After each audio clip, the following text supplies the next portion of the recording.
Okay.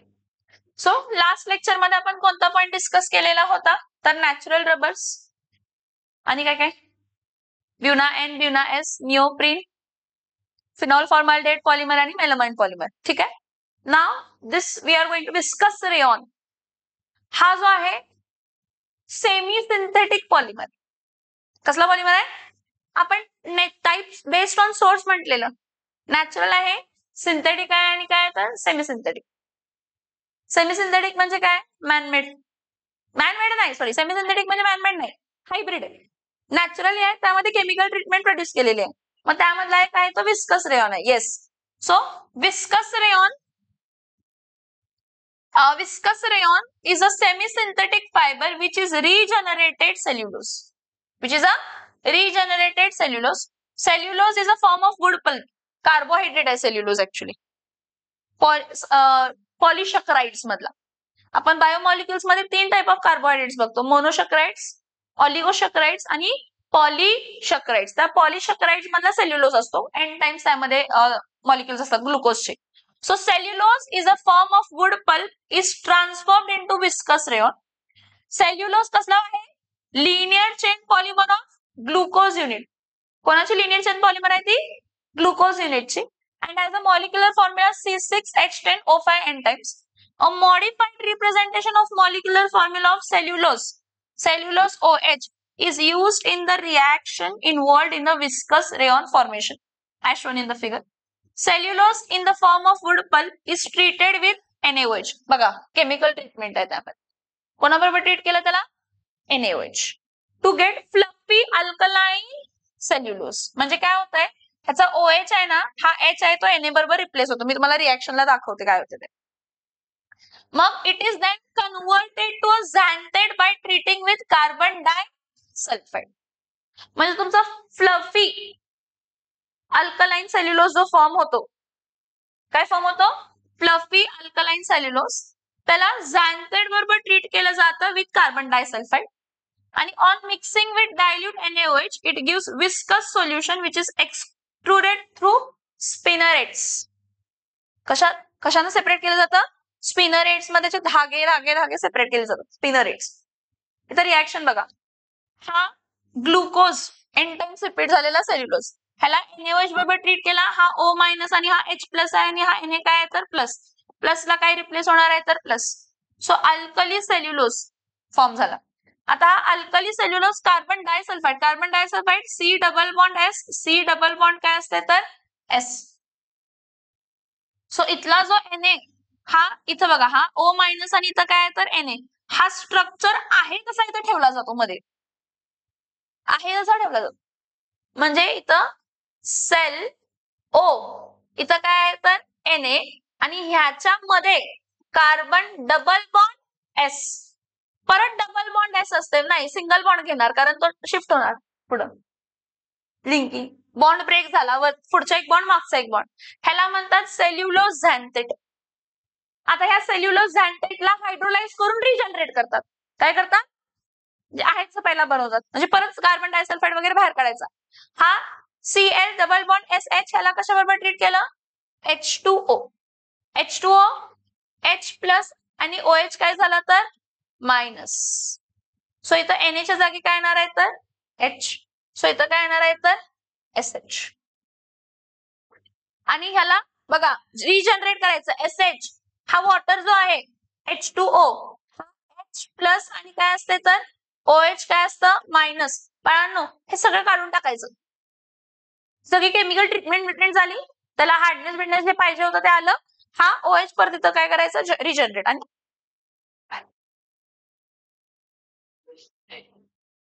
Plus H2 पैसे बाहेर आहे. हा H प्लस आहे, इथला H बाहेर पडलाच. म्हणजे एक मिनिट, हा H प्लस जो आहे इकडे बघा, एक मिनिट OH नाही इथं S रिप्लेस करूया. हा H प्लस इथं पूर्ण रिप्लेस होतो. मग H2 आणि CH2 आहे तसं बाहेर पडतो. Regenerated cellulose filament that is viscous rayon. आता काय म्हटलेलं मी तुम्हाला? हा ऑन मिक्सिंग, हे सगळं झालं. On mixing with dilute NaOH it gives a viscous solution. Viscous म्हणजे ज्याची विस्कोसिटी जास्त आहे, जो इझिली मूव्ह होत नाही. So on mixing, oh shit. On mixing with dilute NaOH, it gives viscous solution which is extruded through spinnerets of spinning machine into acid bath when regenerated cellulose fibers precipitate. समझ में आ रहा है? Now next one is molecular mass and degree of polymerization.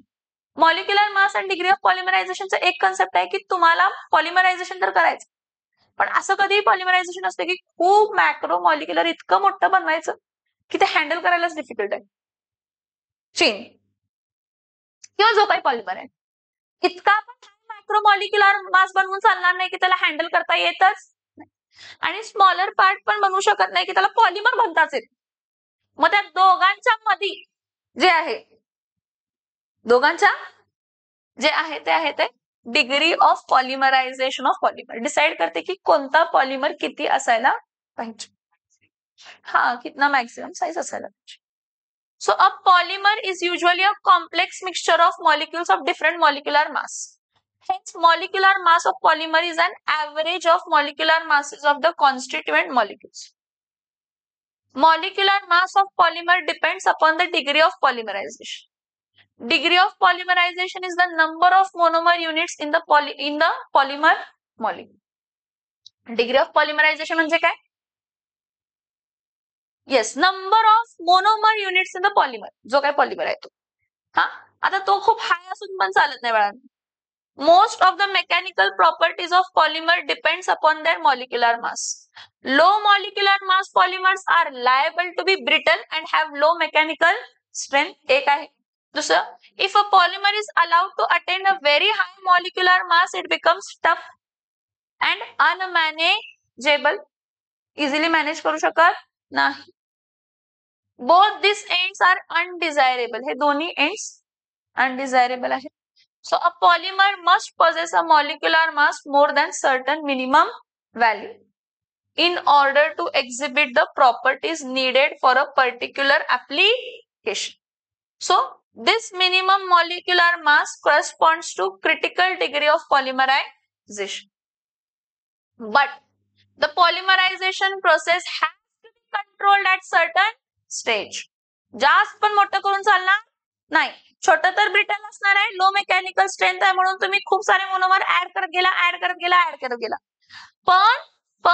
but the polymerization process has to be controlled after certain stage. So for polymers containing hydrogen bonding, the critical degree of polymerization is lower than those containing weak intermolecular forces. समझ में आ रहा है क्या? Yes or no? Next, biodegradable polymer. असे polymers जे environment मध्ये easily काय होऊ शकतात तर डिग्रेड होऊ शकतात, त्याला म्हणतो बायोडिग्रेडेबल पॉलिमर्स. आणि biodegradable polymer in spite of large number of useful application, polymers are blamed for creating lots of pollution because त्याला तुम्ही डिग्रेड करू शकत नाही. त्याला लाख वर्ष लागतात डिग्रेड होण्यासाठी, म्हणजे it is in non biodegradable मध्ये येते ते. Environmental pollution. To strike the golden mean, certain new biodegradable synthetic polymers have been developed. कोण आहे? आपण आता बघणार आहे ते अलिफॅटिक पॉलिएस्टर PHBV, पॉलिहायड्रॉक्झीब्युटारेट कोवेलारेट आणि पॉलिअमाइड with large proportion of polar linkages, one of the most important class of biodegradable polymer. Some important examples are discussed below. आता कसं? Disposed natural waste are usually attacked by soil microbes. होय की नाही? आपण जे काही खातोय ते कुजतंय. आपण स्वतः ह्युमन बिंग जरी कन्सिडर केलं तर त्याची स्किन पॉलिमर आहे. आपण कुजतो, आपण ब्रेकडाऊन होतो. तोच लॉजिक यूज केला की आपल्या किंवा नॅचरल बायो म्हणजे जे काही पील्स होते या फिर अॅनिमल रिमेन्स होते किंवा डेड बॉडीज होते ह्युमनचे किंवा कोणाचे लिव्हिंग थिंग्स, ते डिकम्पोज होतात. त्यामध्ये लिंकेज कोणता होता? अमाइड लिंकेज होता, एस्टर लिंकेज होता. तो इझिली काय होऊ शकतो? ब्रेकडाऊन. मग असे पॉलिमर्स बनवले की त्यामध्ये तो लिंकेज आहे, तो लिंकेज इझिली काय होऊ शकतो तर मायक्रोब्स डिकम्पोज करू शकतात. So disposed natural wastes are usually attacked by soil microbes and get degraded by to humus. Humus बनते त्याचे. But most synthetic polymers and plastics cannot be degraded by microbes and stay in the environment for a very long period of time, causing pollution problem. So to overcome this issue,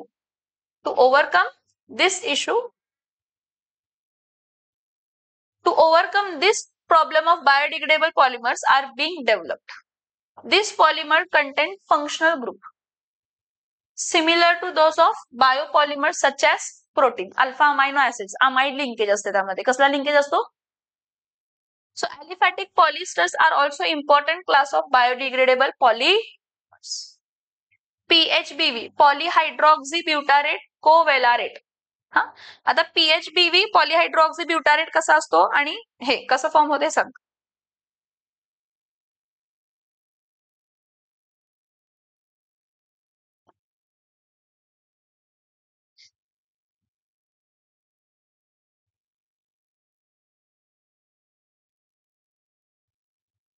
PHBV polyhydroxybutyrate को beta hydroxy वेलारेट.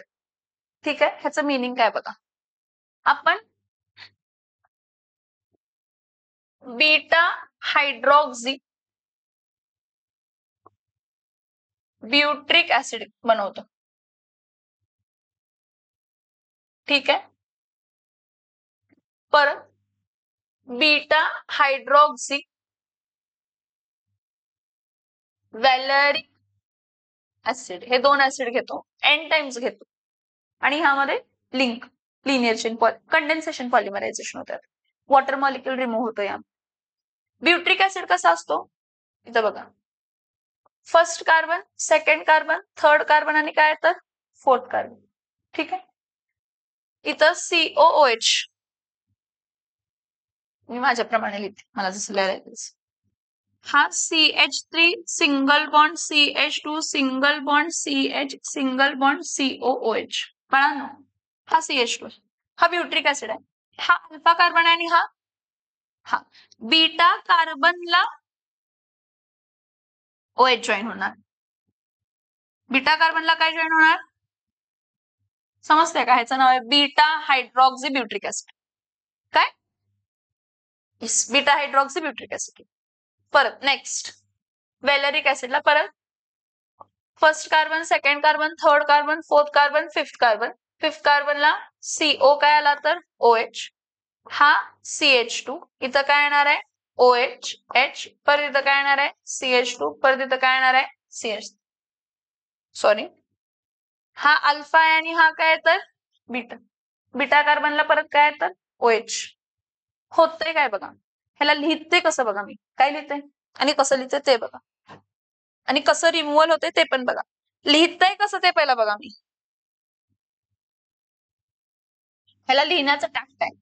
मी इथं काय करणार आहे, इथं OH लिहिणार, इथं CH, इथं काय लिहिणार आहे CH3, इथं काय लिहिणार आहे CH2, इथं C double bond O single bond काय आला OH.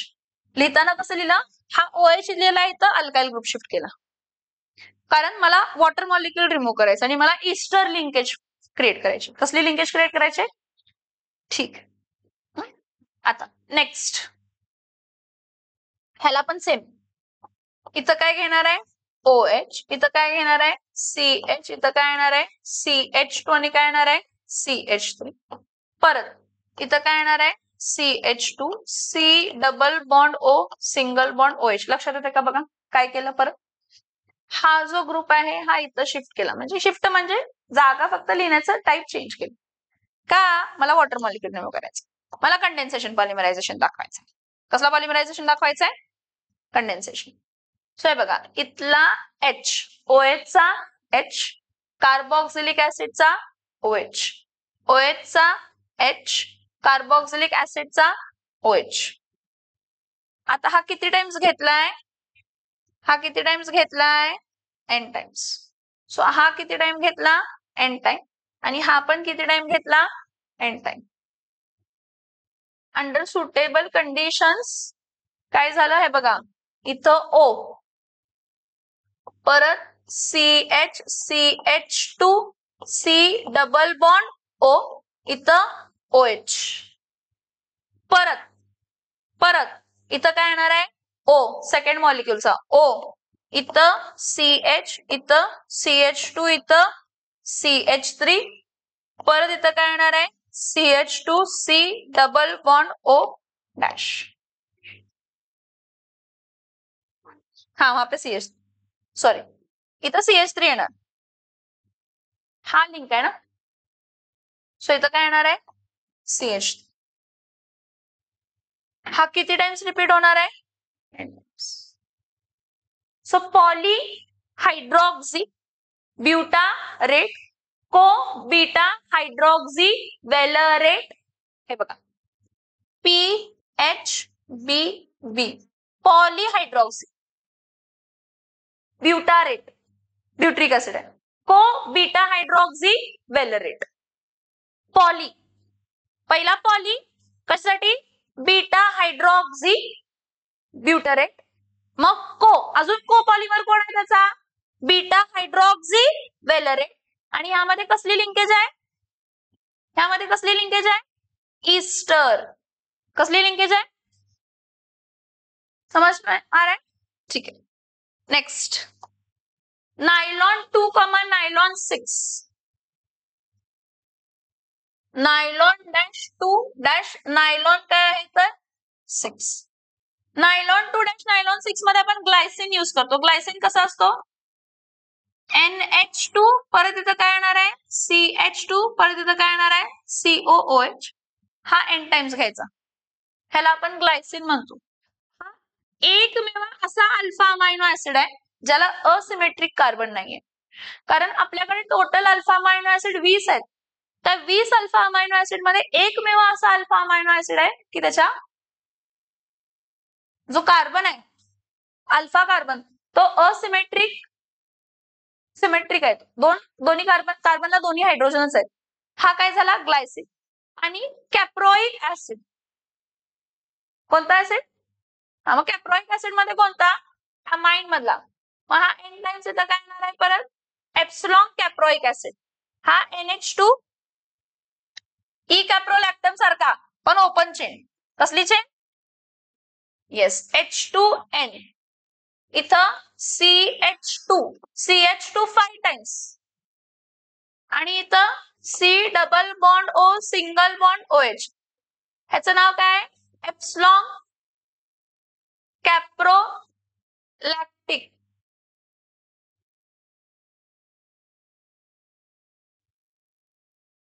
नाव एप्सिलॉन अमाइन असं काहीतरी आहे, हा एप्सिलॉन अमाइनो कॅप्रोइक ऍसिड, कसला ऍसिड कॅप्रोइक ऍसिड, होतंय काय इथला हायड्रोजन इथला OH, परत इथला हायड्रोजन इथला OH रिमूव्ह होतंय, N टाइम्स रिमूव्ह होतंय, म्हणजे N टाइम्स काय रिमूव्ह होतंय H2O, फॉर्म होताना काय होतंय NH CH2 C double bond O, परत इथं काय येणार आहे NH CH2 5 times CH2 5 times C double bond O, किती टाइम्स रिपीट होत जाणार आहे हा N टाइम्स, सो हा कोण आहे nylon 2 dash nylon 6, nylon 2 dash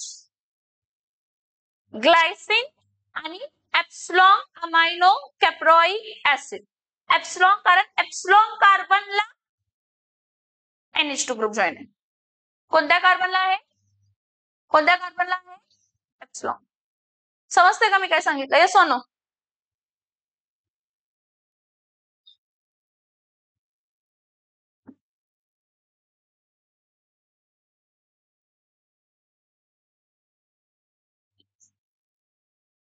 PHBV is a copolymer, म्हणजे दोन मोनोमर वेगवेगळे वापरतो, copolymer of 2 bifunctional beta hydroxy carboxylic acid, namely beta hydroxy butyric acid, that is 3' hydroxy acid, and beta hydroxy valeric acid, that is 3' pentanoic acid. So hydroxyl group of one monomer forms ester link by reacting with carboxyl group of other. Thus, PHBV is an aliphatic polyester with a name polybeta hydroxybutyrate, co-beta hydroxy valerate, and PHBV is degraded by the microbes in the environment. हे समजलं.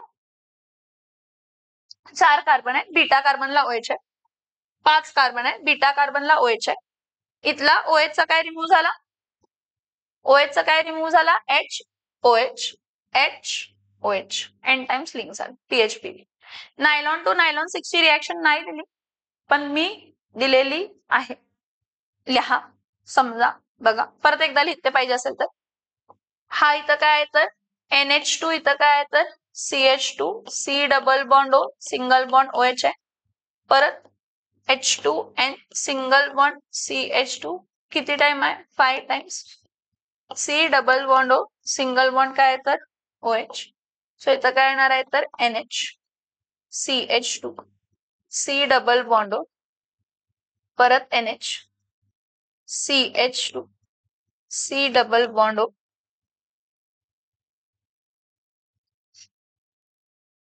ठीक आहे.